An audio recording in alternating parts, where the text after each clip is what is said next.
മാഡത്തിൻ്റെ ഉറച്ച വാക്കുകൾ കേട്ട് ഈ പ്രശ്നത്തിൻ്റെ പേരിൽ പണം തട്ടാനുള്ള എല്ലാ പ്രതീക്ഷയും തകർന്ന നിരാശയിലാണ് ചെറിയമ്മയുടെ മുഖം. എങ്കിൽ ഇതെല്ലാം അറിയുമ്പോൾ ഉള്ള പ്രണവ് സാറിൻ്റെ പ്രതികരണം ഓർത്ത് ഉള്ള ഭയമാണ് എൻ്റെ മുഖത്ത് നിറഞ്ഞത്. ഈ കല്യാണത്തിനോട് നിങ്ങൾക്കും എതിർപ്പൊന്നും കാണില്ലല്ലോ? ഗായത്രിയുടെ ഭാവിയെക്കുറിച്ചോർത്ത് ഇനി വിഷമിക്കേണ്ട.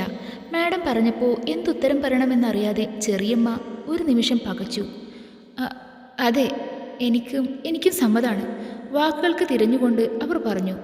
ഗായത്രിയുടെ അച്ഛൻ, അദ്ദേഹം കിടന്നു. വയ്യാത്ത ആളല്ലേ. ഈ സംഭവം കൂടെ കേട്ടപ്പോൾ സഹിക്കാൻ പറ്റിയില്ല. ആഹാരമൊന്നും കഴിക്കാതെ നേരത്തെ കിടന്നു.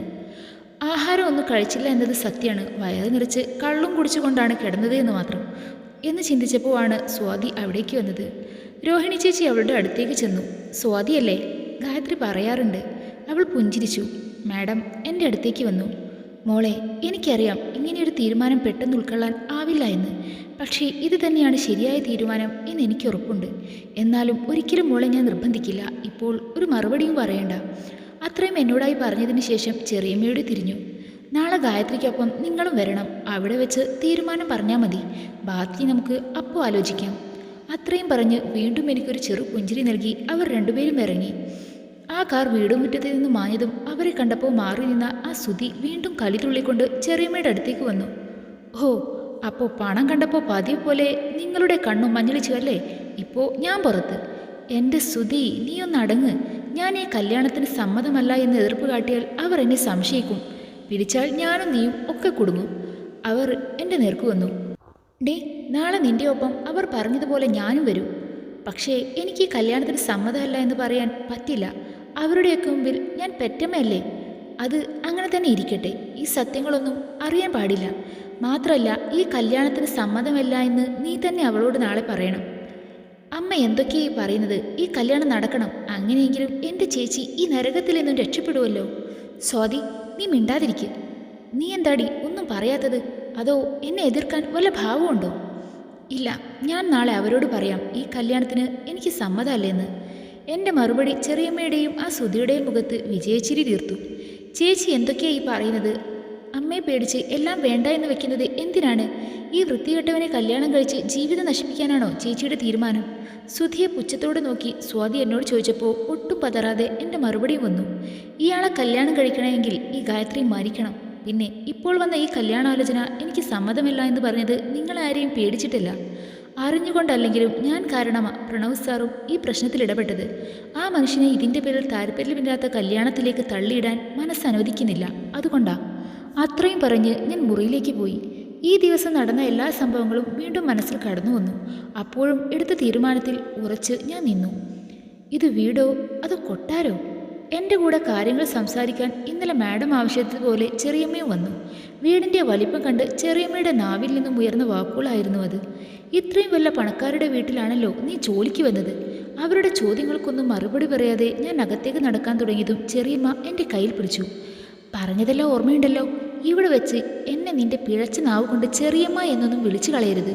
ഒപ്പം ഈ ബന്ധത്തിന് സമ്മതമല്ല എന്ന് ഉറപ്പിച്ചങ്ങ് പറഞ്ഞേക്കണം.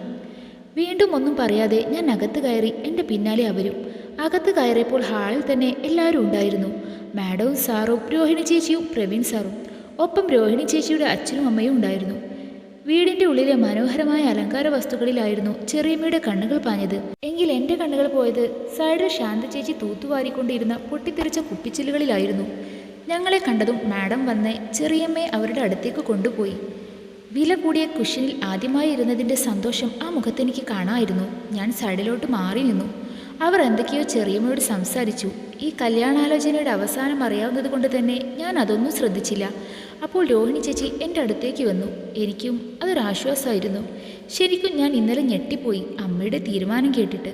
പക്ഷേ ആ തീരുമാനത്തിനോട് ഇവിടെ ആർക്കും ഒരു വിയോജിപ്പും ഇല്ല. അങ്ങനെ രോഹിണി ചേച്ചി എന്നോട് എന്തൊക്കെയോ സംസാരിച്ചു. അവസാനം എൻ്റെ ഉള്ളിൽ തിളച്ചുമറിഞ്ഞ ചോദ്യം ഞാൻ ചോദിച്ചു. എല്ലാം അറിഞ്ഞപ്പോൾ പ്രണവ് സാർ? അതുവരെ ചേച്ചിയുടെ മുഖത്ത് വിരിഞ്ഞു നിന്ന പുഞ്ചിരി മാഞ്ഞു. അത് നീ ഇവിടെ വരുന്നതിന് തൊട്ട് മുമ്പായാണ് അമ്മ കല്യാണക്കാരത്തെക്കുറിച്ച് അവനോട് പറഞ്ഞത്. പക്ഷേ ബാക്കി ചേച്ചി പറയാൻ മടിച്ചു നിന്നുവെങ്കിലും കല്യാണക്കാരൻ കേട്ടപ്പോൾ ഉണ്ടായ സാറിൻ്റെ പ്രതികരണമാണ് ഞാൻ നേരത്തെ കണ്ട ചിതറിക്കിടന്ന ചില്ലുകളെന്ന് എനിക്ക് മനസ്സിലായി. സാറ് ഇവിടെ ഉണ്ടോ? മുകളിലുണ്ട്. കമ്പനിയിൽ പോകാൻ തുടങ്ങിയതായിരുന്നു. അമ്മയാ തടഞ്ഞത്. ചേച്ചി പറഞ്ഞു തന്നതും സാറ് താഴേക്ക് വന്നു. ആദ്യം കണ്ടത് അവിടെ ഇരുന്ന് ചെറിയമ്മയായിരുന്നു. പിന്നീട് ആ കണ്ണുകൾ പാഞ്ഞത് എന്നെ തേടിയായിരുന്നു. രോഹിണി ചേച്ചിയുടെ കൂടെ നിൽക്കുന്ന എന്നെ കണ്ടപ്പോൾ സകല നിയന്ത്രണങ്ങളും വിട്ട് സാറ് ഹാളിലേക്ക് വന്നു. എന്തിനാ ഇതിനെയൊക്കെ പിടിച്ച് വീണ്ടും വീട്ടിൽ കയറ്റിയിരിക്കുന്നത്? പ്രണവ്! സാറിൻ്റെ രോഷമായുള്ള വിളി ഒന്നും വകവയ്ക്കാതെ സാർ എൻ്റെ അടുത്തേക്ക് വന്നു. രോഹിണി ചേച്ചിയിൽ എൻ്റെ പിടി മുറുകിയെങ്കിലും അതിനേക്കാൾ മുറുകി സാർ എൻ്റെ കയ്യിൽ പിടിച്ചു ചെറിയമ്മയുടെ അടുത്തേക്ക് കൊണ്ടുപോയി. ഇറങ്ങിക്കോണം രണ്ടും ഇവിടുന്ന്. പ്രണവ്, മതി! സാറിൻ്റെ അച്ഛൻ അവിടെ നിന്ന് എഴുന്നേറ്റു. പിന്നാലെ എല്ലാവരും. സന്ദർഭം രൂക്ഷമാവുന്നത് ഞാൻ അറിഞ്ഞു. അച്ഛാ, ഞാനെല്ലാം പറഞ്ഞതല്ലേ? ഓരോ കള്ളം പറഞ്ഞ് ഇവൾ തന്നെയാ ഇന്നലെ എല്ലാ പ്രശ്നങ്ങളും ഉണ്ടാക്കിയത്. കഴിഞ്ഞതിനെക്കുറിച്ച് സംസാരിക്കാനല്ല, നടക്കാൻ പോകുന്ന ചടങ്ങിനെക്കുറിച്ച് സംസാരിക്കാനാണ് ഇന്ന് ഇവർ വന്നത്. അധികം ആളുകൾ അറിയുന്നതിന് മുമ്പ് ഈ വിവാഹം നടന്നിരിക്കും. എല്ലാവർക്കും എന്താ പറഞ്ഞാൽ മനസ്സിലാവില്ലേ? ഈ കല്യാണം നടക്കില്ല. അത്രയും അവരോടായി പറഞ്ഞ് സാർ എൻ്റെ നേർക്ക് തിരിഞ്ഞു. അതും ഇവളെപ്പോലെ ഒരുത്തിയെ ഒരിക്കലും നടക്കില്ല. ഉറച്ച തീരുമാനം എല്ലാവരെയും അറിയിച്ചതിന് ശേഷം പുറത്തേക്ക് പോകാൻ സാറ് തുടങ്ങിയതും, നിന്റെ അമ്മയുടെ ജീവനില്ലാത്ത ശരീരം കണ്ടാലും നീ സമാധാനിക്കില്ല അല്ലേ? മാഡത്തിൻ്റെ വാക്കുകൾ കേട്ടതും സാറ് തിരിഞ്ഞു നോക്കി. തികച്ചും നിശബ്ദമായിരുന്നു അപ്പോൾ അവിടെ. അമ്മ എന്തൊക്കെയായി പറയുന്നത്? പ്രവീൺ സാർ ആയിരുന്നു പറഞ്ഞത്. അതെ, ഇത് വെറും വാക്കല്ല. ഇത്രയും നാൾ നിന്റെ എല്ലാ നിർബന്ധത്തിനും ഞങ്ങൾ ആരും തടസ്സം നിന്നിട്ടില്ല. പക്ഷേ ഇപ്പോൾ അങ്ങനെയല്ല. നിന്റെ ജീവിതത്തിൻ്റെ കാര്യം മാത്രമല്ല, ഒരു പെൺകുട്ടിയുടെ ജീവൻ്റെ കാര്യം കൂടിയാണ്. ഒരു പെണ്ണിൻ്റെ കണ്ണീരും എൻ്റെ മോൻ കാരണം വീഴാൻ പാടില്ല. അതിന് ഞാൻ പറഞ്ഞല്ലോ. അവിടെ കൂടിയ നാട്ടുകാർ എന്തെങ്കിലും പറയുന്നത് പോലെ ഞാനോ ഇവളോ തമ്മിൽ ഒരു ബന്ധവും ഇല്ല എന്ന്. ആ സത്യം നിങ്ങൾക്കും അറിയാലോ.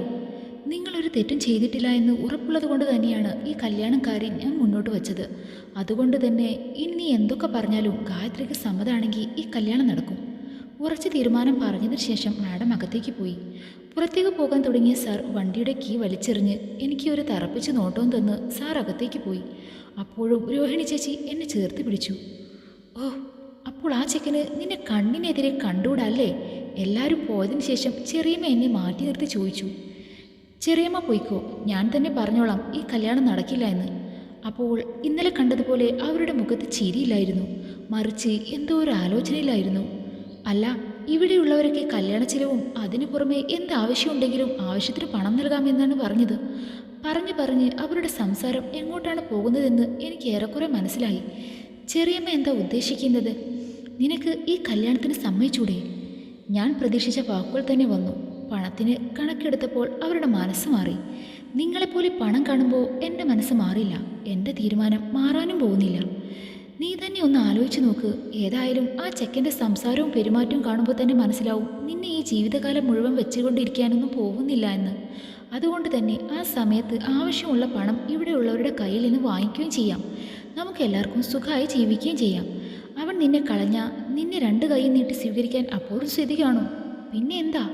അവരുടെ ആർത്തി പിടിച്ചുള്ള സംസാരം കേട്ടപ്പോൾ പുച്ഛമാത്രമാണ് എനിക്ക് തോന്നിയത്. നിങ്ങളെപ്പോലെ പണത്തിനോട് ആർത്തി എനിക്കില്ല. എൻ്റെ തീരുമാനം മാറാനും പോകുന്നില്ല. ഓ, വലിയ ശീലാവതി, നിന്നോട് മര്യാദയ്ക്ക് പറയുകയാണ്. ഈ കല്യാണത്തിന് സമ്മതിച്ചോണം. താക്കീത് നൽകി അവർ അവിടെ നിന്നും ഇറങ്ങി. ഞാൻ നേരെ ചെന്നത് അടുക്കളയിലായിരുന്നു. ശാന്ത ചേച്ചി ഉണ്ടായിരുന്നു അവിടെ. ഒന്നും പറയാതെ ചേച്ചി എൻ്റെ മുഖത്ത് നോക്കിയിരുന്നു. ചേച്ചി, ഞാനൊരു തെറ്റും? എനിക്കറിയാം മോളെ, പഠിക്കേണ്ട ഈ പ്രായത്തിൽ തന്നെ മറ്റൊരു വീട്ടിൽ വന്ന് പാത്രം കഴുകി കുടുംബം രണ്ടറ്റം കൂട്ടിമുട്ടിക്കാൻ പെടുന്ന നീ ഒരിക്കലും ഒരു തെറ്റും ചെയ്യില്ല എന്ന്. ആ വാക്കുകൾ കേട്ടപ്പോൾ തന്നെ എൻ്റെ മനസ്സ് നിറഞ്ഞു. അവരെങ്കിലും എന്നെ വിശ്വസിക്കുന്നുണ്ടല്ലോ എന്ന സന്തോഷവും. ഈ കല്യാണത്തിന് എനിക്ക് താല്പര്യമില്ല എന്ന കാര്യം മാഡത്തിനോട് പറയാൻ ഞാൻ മുകളിലേക്ക് ചെന്നു. സ്റ്റെപ്പ് കയറി മുകളിൽ പോയതും എൻ്റെ നേർക്ക് പ്രണവ് സർ വന്നതും ഒരുമിച്ചായിരുന്നു. ഇന്നലത്തെ സംഭവത്തിന് ശേഷം സാറിനെ രാവിലെ കണ്ടുവെങ്കിലും അപ്പോൾ എല്ലാവരുടെ കൂടെ ഉണ്ടായിരുന്നു. പക്ഷേ ഇപ്പോൾ തനിച്ചാണ് എന്ന ചിന്ത ഒരു ഭീതി മനസ്സിലുളവാക്കി. സാർ എൻ്റെ അടുത്തേക്ക് വന്നു. സ്റ്റെപ്പിൻ്റെ അറ്റത്തായി ഞാൻ നിന്നു.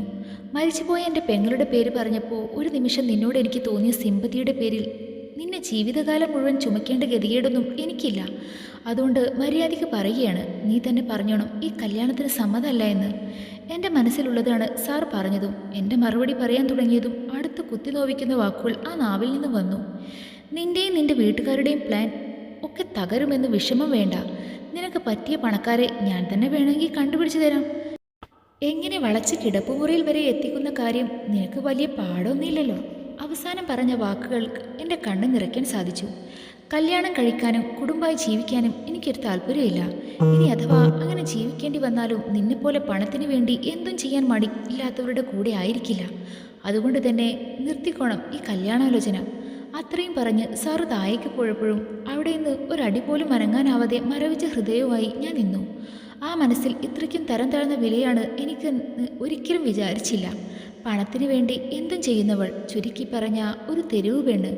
ആ ചിന്ത മനസ്സിനെ കീറി മുറിവേൽപ്പിച്ചുവെങ്കിലും ഞാൻ പതിയെ അവിടെ നിന്ന് നടന്നു നീങ്ങി. മാഡത്തിനോട് ഈ വിവാഹാലോചന നിർത്തിവെക്കണമെന്ന് പറയാനല്ല, മറിച്ച് എൻ്റെ മനസ്സിലുള്ള ആ ഭാരം ഇറക്കി വയ്ക്കാൻ.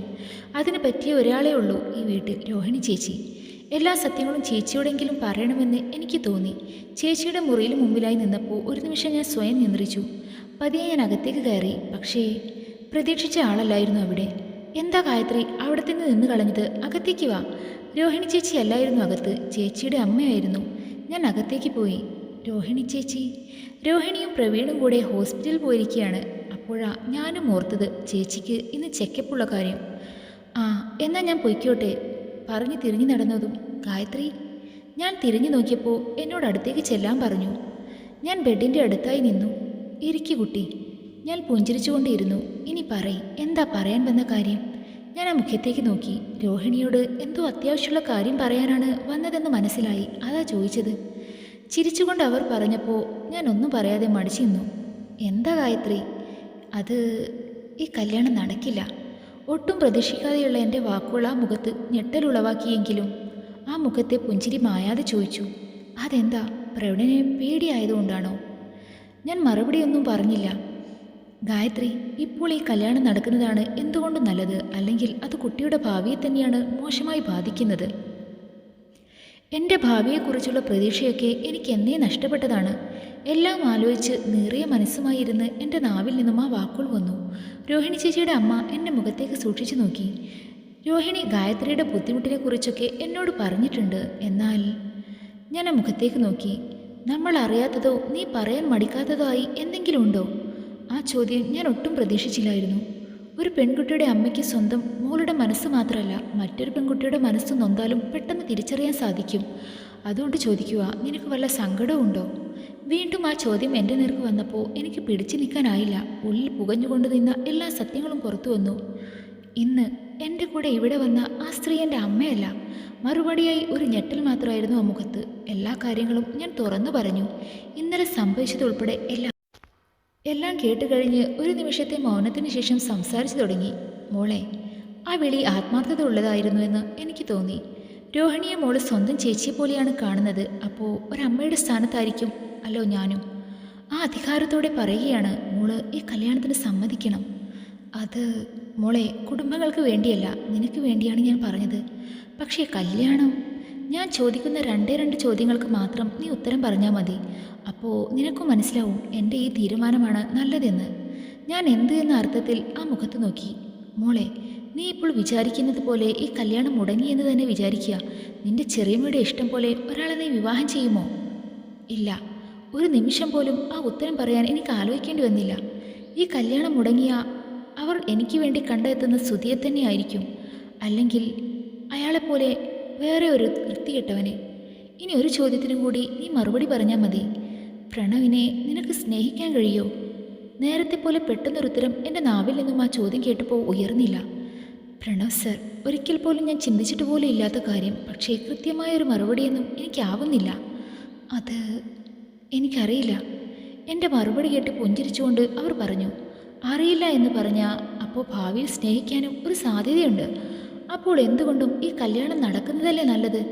പക്ഷേ പ്രണവ് സാർ, തുടക്കം മുതലേ സാറിന് എന്നെ ഇഷ്ടമില്ല. ഇന്നലത്തെ സംഭവത്തോടെ വെറുപ്പ് കൂടിയെന്ന് തന്നെ പറയാം. മോളെ, പെണ്ണായി ജനിക്കുന്നതിനേക്കാൾ മണ്ണായി ജനിക്കുന്നതെന്ന് സാധാരണ പറയാറുണ്ട്. എന്നാൽ അതിനോടൊപ്പം നമ്മൾ ഓർക്കേണ്ട മറ്റൊരു പഴഞ്ചൊല്ലും കൂടിയുണ്ട്. പെണ്ണൊരുമ്പിട്ടാൽ ബ്രഹ്മാവിന് പോലും തടുക്കാനാവില്ല എന്ന സത്യം. പിന്നെയാണോ ഒരാണിൻ്റെ മനസ്സ് മാറ്റാൻ പാട്? നീ വിചാരിച്ച അവൻ മാറാവുന്നതേ ഉള്ളൂ. അതിനാദ്യം വേണ്ടത് എല്ലാ സത്യങ്ങളും പ്രണവ് അറിയുക എന്നതാണ്. പക്ഷേ ഇപ്പോഴെല്ലാം അവനോട് പറഞ്ഞ ഈ കല്യാണം നടക്കാനുള്ള മോളുടെ അടവായിട്ടേ അവൻ കാണുള്ളൂ. അതുകൊണ്ട് സാവകാശം എന്നാൽ അധികം വൈകാതെ നിനക്ക് തന്നെ അവനോട് എല്ലാം പറയാനുള്ള ഒരവസരം ദൈവം കൊണ്ടുതരും. നിന്റെ ചെറിയമ്മയ്ക്കും പണത്തിൻ്റെ കണക്കൊക്കെ കണ്ടപ്പോൾ ഈ വിവാഹം നടക്കണമെന്നല്ലേ? ഉർവശി ശാപം ഉപകാരമാവട്ടെ. മാത്രമല്ല ഇപ്പോൾ ഇങ്ങനെയൊരു സംഭവം നടന്നില്ലെങ്കിൽ പോലും പ്രണവിന് വേണ്ടി നിന്നെ ആലോചിക്കാനിരിക്കുകയായിരുന്നു ഇവിടെയുള്ളവർ. വിശ്വസിക്കാനാവാതെ ഞാനിരുന്നു. അതേ മോളെ, കേവലം ഇങ്ങനെയൊരു സംഭവം നടന്നതുകൊണ്ട് മാത്രമല്ല നിന്നെ ഇവിടെയുള്ള എല്ലാവർക്കും ഇഷ്ടമാണ്. പ്രണവും ഇഷ്ടപ്പെടും. സമയമെടുക്കൂ എന്നേ ഉള്ളൂ. അപ്പോഴും എന്ത് ചെയ്യണമെന്നറിയാത്ത അവസ്ഥയിൽ ഞാനിരുന്നു. മക്കൾക്ക് ജീവിതത്തിൽ ഒറ്റയ്ക്ക് തീരുമാനമെടുക്കാൻ ബുദ്ധിമുട്ടാവുമ്പോൾ മാതാപിതാക്കൾക്കാണ് സഹായിക്കേണ്ടത്. ഇവിടെയും ആ ഒരു സ്ഥാനത്ത് നിന്നുകൊണ്ട് തന്നെ ഞാൻ ഈ തീരുമാനം എടുക്കുകയാണ്. നിനക്ക് എന്നെ വിശ്വാസമുണ്ടോ? ഞാൻ അതേ എന്ന രീതിയിൽ തലയാട്ടി. എൻ്റെ കൂടെ വാ. എൻ്റെ കൈയും പിടിച്ച് രോഹിണി ചേച്ചിയുടെ അമ്മ മുറിക്ക് പുറത്തിറങ്ങി. സതി മാഡത്തിൻ്റെയും സാറിൻ്റെയും ഒപ്പം പ്രണവ് സാറിൻ്റെയും സംസാരം താഴെ നിന്ന് കേൾക്കാമായിരുന്നു. താഴേക്ക് ഞങ്ങൾ ഇറങ്ങി. അപ്പോഴും സ്വന്തം മകളെ താങ്ങി നിർത്തുന്നത് പോലെ ആ അമ്മയുടെ കൈകൾ എൻ്റെ കയ്യിൽ മുറുകിയിരുന്നു. ഞങ്ങൾ വരുന്നത് കണ്ട് എല്ലാവരും സംസാരം നിർത്തി ഞങ്ങളെ നോക്കി. പ്രണവ് സാറും, സതി, മുഹൂർത്തവും തീയതിയും തീരുമാനിച്ചോളൂ. ഗായത്രിക്കും സമ്മതമാണ് ഈ കല്യാണത്തിന്. ആ വാക്കുകൾ മാഡത്തിൻ്റെയും സാറിൻ്റെയും മുഖത്ത് പുഞ്ചിരി വിതച്ചു. എങ്കിൽ പ്രണവ് സാറിൻ്റെ മുഖത്ത് മറ്റു പല ഭാവങ്ങളും ആയിരുന്നു. അപ്പോഴാണ് ഹോസ്പിറ്റലിൽ നിന്ന് രോഹിണി ചേച്ചിയും പ്രവീൺ സാറും വന്നത്. എല്ലാവരുടെയും മുഖത്തുള്ള സന്തോഷത്തിൻ്റെ കാരണം കേട്ടപ്പോൾ അവർക്കും സന്തോഷം. പിന്നെ നാളെ തൊട്ട് നീ ഇവിടെ ജോലിക്ക് വരണ്ട, ഗൗരവത്തിൽ മാഡം എന്നോട് പറഞ്ഞു. കുറച്ച് ദിവസം കൂടെ കഴിഞ്ഞാൽ മരുമകളായി വരാനുള്ളതല്ലേ, ചിരിച്ചുകൊണ്ട് പറഞ്ഞ് അവസാനിപ്പിച്ചു. എല്ലാവരുടെയും മുഖത്ത് നോക്കി ഞാനും പുഞ്ചിരിച്ചുവെങ്കിലും എല്ലാം ഇവിടെ ചെന്ന് അവസാനിക്കുമെന്ന ഭയം എൻ്റെ ഉള്ളിലുണ്ടായിരുന്നു. പ്രണവ് സാറിൻ്റെ ദഹിപ്പിക്കുന്ന നോട്ടം സഹിക്കാനാവാത്തതുകൊണ്ട് തന്നെ ഞാൻ പെട്ടെന്ന് അടുക്കളയിലോട്ട് പോയി. എല്ലാ കാര്യങ്ങളും ശാന്ത ചേച്ചിയും കേട്ടിട്ടുണ്ട് എന്ന് തെളിഞ്ഞ ആ മുഖം കണ്ടപ്പോൾ മനസ്സിലായി. ചേച്ചിയും എന്നോട് എന്തൊക്കെയോ സംസാരിച്ചു കൊണ്ട് നിന്നു. പക്ഷേ മനസ്സിൽ ഒരു മുഖം മായാതെ നിന്നു. പ്രണവ് സാർ. ഇനിയും അവിടെ നിൽക്കാൻ തോന്നിയില്ല. എല്ലാവരോടും യാത്ര പറഞ്ഞു പോകാൻ തീരുമാനിച്ചു. രോഹിണി ചേച്ചിയുടെ അമ്മ പറഞ്ഞതുപോലെ എല്ലാം നല്ലതിന് എന്നോർത്ത് സമാധാനപ്പെടാം. രോഹിണി ചേച്ചിയുടെ യാത്ര പറയാൻ വേണ്ടി മുറിയിൽ കയറിയപ്പോൾ മുമ്പത്തെ പോലെ തന്നെ ചേച്ചി എവിടെ ഇല്ലായിരുന്നു. ചേച്ചിയുടെ അമ്മയും ഇല്ലായിരുന്നു. അപ്പോഴാണ് മാഡത്തിൻ്റെ മുറിയിൽ നിന്നും ശബ്ദം കേട്ടത്. എല്ലാവരും അവിടെയാണ് എന്നെനിക്ക് മനസ്സിലായി. അവിടേക്ക് പോകാൻ തുടങ്ങിയതും പ്രണവ് സാർ മുറിയിലേക്ക് കയറി വാതിലടച്ചതും ഒരുമിച്ചായിരുന്നു. നേരത്തെ ഉണ്ടായിരുന്ന ദേഷ്യം ഇപ്പോഴും ആ മുഖത്തുണ്ട്. സാർ മുന്നോട്ട് വയ്ക്കുമ്പോൾ ഓരോ ചുവടും ഞാൻ പിന്നോട്ട് വെച്ചു. പെട്ടെന്നാണ് സാർ എൻ്റെ ഇടുപ്പിൽ പിടിച്ച് ചേർത്ത് നിർത്തിയത്. പേടിച്ചിട്ടാണോ എന്നറിയില്ല, എൻ്റെ കണ്ണ് നിറഞ്ഞു. എന്തിനാ നീ പേടിക്കുന്നേ? നീ എൻ്റെ ഭാര്യയാവാൻ പോകുന്നവളല്ലേ? ചിരിയോടാണ് പറഞ്ഞതെങ്കിലും ആ വാക്കുകൾക്ക് പിന്നിലുള്ള ദേഷ്യം വ്യക്തമായിരുന്നു. നിന്റെയും നിന്റെ വീട്ടുകാരുടെയും എൻ്റെ വീട്ടുകാരുടെയും എല്ലാവരുടെയും ആഗ്രഹം പോലെ ഇത് നടക്കട്ടെ. വാക്കുകൾ എനിക്ക് നഷ്ടമായിരുന്നു. ഒന്നോർത്തോ, കല്യാണം കഴിഞ്ഞ് അധികം നാൾ നീ ഈ വീട്ടിൽ എൻ്റെ ഭാര്യയായി വാഴുകയില്ല. ഇവിടെ ഉണ്ടാവുന്ന അത്രയും ദിവസം സ്വസ്ഥത എന്താണെന്ന് നീ അനുഭവിക്കാൻ പോകുന്നില്ല. നീയായി തന്നെ നിനക്ക് വരുത്തിവെച്ച വിധിയ അനുഭവിപ്പിച്ചിരിക്കും. അത്രയും പറഞ്ഞ് സാർ എന്നെ തള്ളി മാറ്റി വാതിൽ തുറന്നു പോയി. പക്ഷേ ആ വാക്കുകൾ എന്നെ ഭയപ്പെടുത്തിയില്ല. എന്തും അനുഭവിക്കാനുള്ള ശക്തി ഞാൻ സ്വയം എടുത്തിരുന്നു.